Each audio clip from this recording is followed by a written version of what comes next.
નમસ્તે વિદ્યાર્થીઓ, ઓનલાઈન ક્લાસરૂમમાં તમારું સ્વાગત છે. હું છું ધારા ટીચર. આજે બાળકો આપણે ધોરણ 5માં વિષય આસપાસ સમજીશું. આજે બાળકો આપણે એક નવો પાઠ સમજવાના છીએ જેનું નામ છે પહાડી રહેઠાણ. તો ચાલો બાળકો આપણે પાઠ નંબર 13 પહાડી રહેઠાણ વિશે સમજીએ. તો તમને થશે પહાડી રહેઠાણ એટલે કે જે પહાડ પર જે લોકો રહેઠાણ બનાવતા હોય તેવું કંઈક આ પાઠમાં આપણને સમજવાનું છે. તો ચાલો બાળકો આપણે આ નવા પાઠમાં ઘણું બધું સમજવાના છીએ. તો ચાલો તે નવા પાઠની આપણે શરૂઆત કરીશું. જુઓ તો બાળકો, અહીં શરૂઆતમાં જ તમને એક ચિત્ર આપવામાં આવ્યું છે. તો એ ચિત્રની ઉપર લખ્યું છે કે એક મુસાફરની વાત. એટલે કે આપણને જણાય છે કે કોઈ એક મુસાફર પોતાની વાત કરે છે. તો જુઓ, બાજુમાં લખાણ આપ્યું છે કે હું છું ગૌરવ જાની. એટલે આ મુસાફરનું નામ શું છે? આ મુસાફરનું નામ છે ગૌરવ જાની. અને આ છે લોનર, મારી મોટરસાઇકલ અને મારી મિત્ર. હવે શું કહે છે આ કે જે મુસાફર છે તેનું નામ છે ગૌરવ જાની. આ ગૌરવ જાની છે અને તે આ બાઇકને શું કહે છે? મોટરસાઇકલને. આ છે મારી લોનર એટલે કે મારી મોટરસાઇકલ અને મારી તે શું છે? મિત્ર છે. હવે લોનરનો અર્થ થાય એકલો રહેવા વાળો. હવે અહીં લોનર જે શબ્દનો પ્રયોગ થયો છે, હવે તેનો અર્થ શું થાય? એકલો રહેવા વાળો.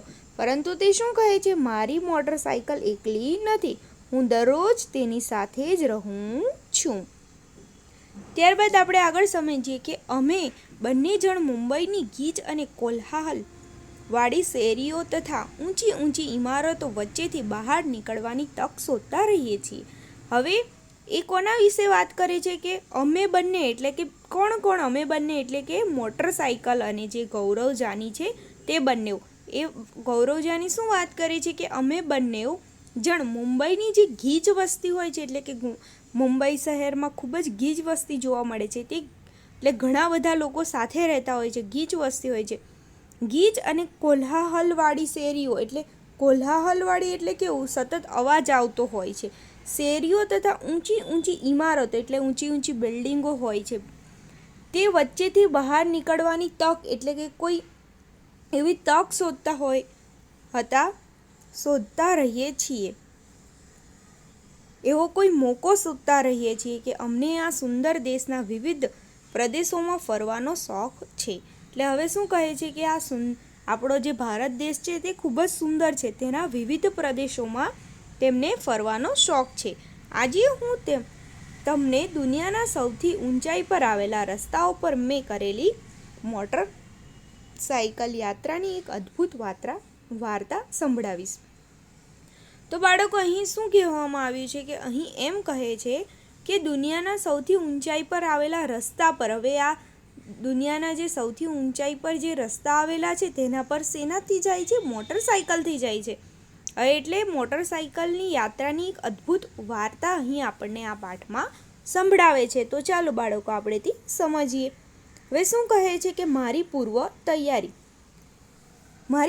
તૈયારી એટલે કે યાત્રા માટે નીકળવા પહેલાંની જે તૈયારી છે તેના વિશે આપવામાં આવ્યું છે.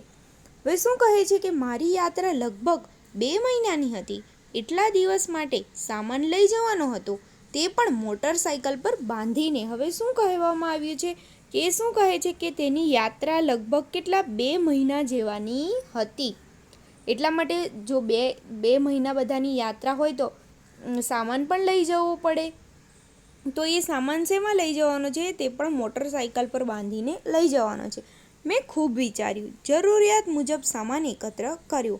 તો શું લઈ જાય છે? તંબુ, પાથરવા માટે પ્લાસ્ટિકની શેતરંજી, સૂવાનો બિસ્તરો, ગરમ કપડાં અને લાંબા સમય સુધી ખરાબ ન થાય તેવી ખાવાની વસ્તુઓ. આટલી વસ્તુઓ તે 2 મહિના યાત્રા કરવાનો છે એટલા માટે લઈ જાય છે.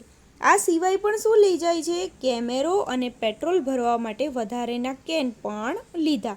હું મુંબઈથી નીકળ્યો એટલે હવે મુંબઈથી નીકળે છે એટલે મહારાષ્ટ્ર, ગુજરાત અને રાજસ્થાનના નાના મોટા શહેરોમાંથી પસાર થઈને દિલ્હી પહોંચ્યો. શું કરે છે? એ મુંબઈથી નીકળે છે ત્યારે મહારાષ્ટ્ર, પછી ગુજરાતમાં આવે છે, પછી રાજસ્થાનમાં, અને રાજસ્થાનના નાના મોટા શહેરમાંથી પસાર થઈને છેલ્લે ક્યાં પહોંચે છે? દિલ્હી પહોંચે છે.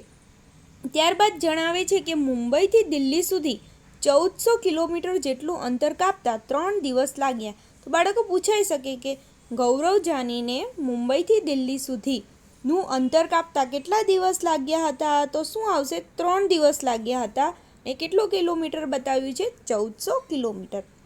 ત્યારબાદ સમજીએ તો મને આશા હતી કે દિલ્હીમાં કંઈક નવું જોવા મળશે, પરંતુ દિલ્હી પણ મુંબઈ જેવું જ હતું. આવા એક જ પ્રકારના શહેરો જોઈને હું થાકી ગયો હતો.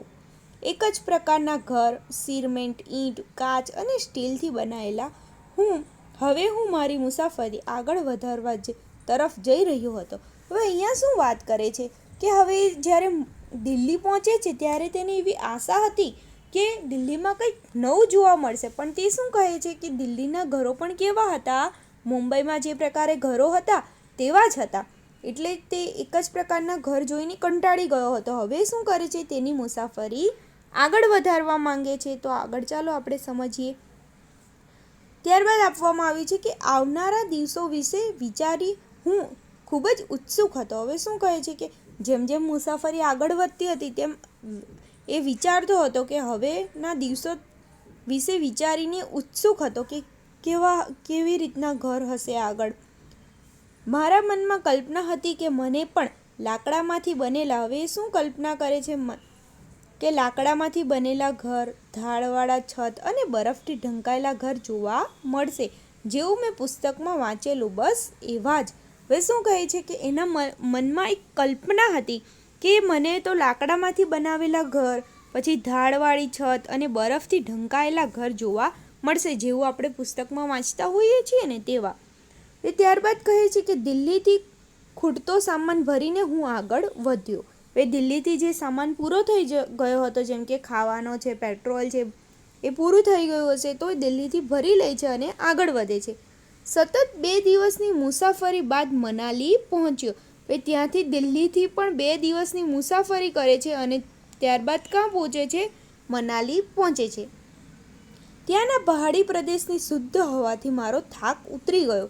હવે શું કહે છે કે ત્યાં જે પહાડી પ્રદેશો હતા મનાલીમાં, તેની શુદ્ધ હવા હતી, તેનાથી એનો થાક ઉતરી જાય છે.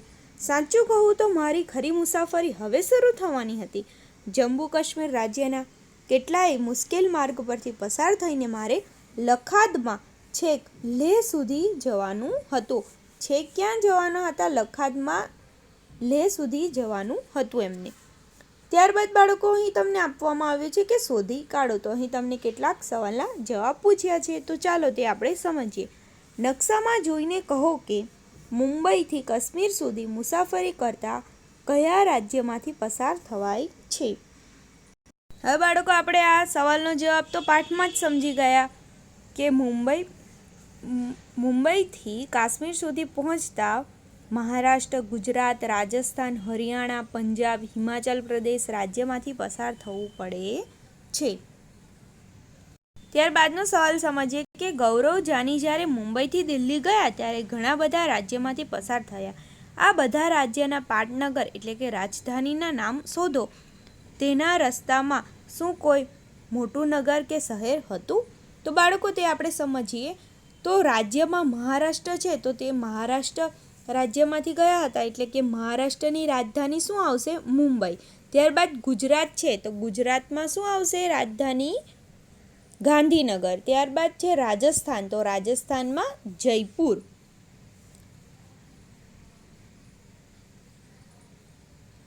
ત્યારબાદ સવાલમાં એવું પણ પૂછ્યું છે કે મોટું નગર કે શહેર કયું હતું? તો જે આપણે સમજી ગયા કે મોટા શહેરમાં આવશે સુરત, અમદાવાદ અને જયપુર.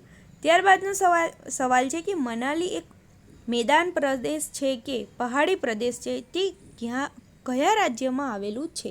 તો હવે બાળકો અહીંયા મનાલી વિશે પૂછ્યું છે, તો જવાબ આવશે કે મનાલી એક પહાડી પ્રદેશ છે, તે હિમાચલ પ્રદેશ રાજ્યમાં આવેલું છે. હિમાચલ પ્રદેશ રાજ્યમાં આવેલું છે.